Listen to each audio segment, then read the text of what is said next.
I keep hearing that all the oil from the Keystone XL is going to China.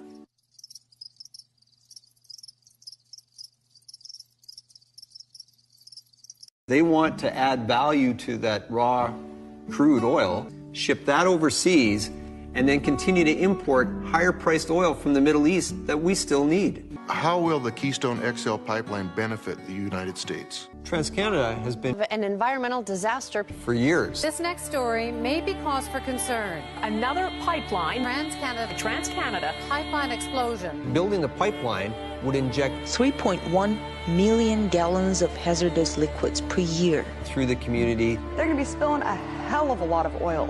Parts of this town are still covered in a thick, toxic sludge. A spill of this toxic sludge would be an economic and environmental disaster. The black sludge spilled onto the streets. a major cleanup is now underway. Why are there so many people opposed to this pipeline? The oil from Keystone XL will go directly down this waterway, and in so doing, it runs through the largest source of fresh water in the United States. There's the maintenance type jobs that go with it. Inadequate field investigation, inadequate inspection. Like any other responsible business. TransCanada at fault. It shut down the TransCanada pipeline Thursday because of safety issues. TransCanada knew about the problems with the pipeline, but didn't do enough to prevent the explosion. The reason why we've built the pipeline is strictly for private gain.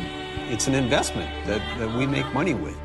Keystone XL means forcing families from their homes. That's the way we do business. Thick, hazardous slime covers yards and streets in this subdivision. At the end of the day, it's the people affected who pick up the slack.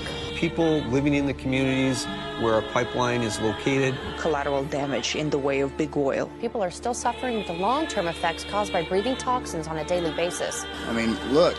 Residents couldn't believe what they were seeing. That is a pipeline that is busted. These pipelines are just too dangerous for the environment. It is not crude oil. It is not in the strategic interest of America to even have this crap coming down here. There's something wrong with the pipeline system. Take, for example, the second incident this week where Canadian crude has spilled in the United States. TransCanada's first Keystone line in the U.S.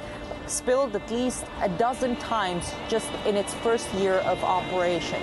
Where is the public interest in this? It doesn't make sense. Why did this happen? And this is not all right. They've lied, they've misrepresented this entire project. Oil giants get away with violations like that all too often. All we have to do is pay more, both in terms of money at the gas pump and cost to the environment. Which is why people across the Midwest are fighting to stop the pipeline.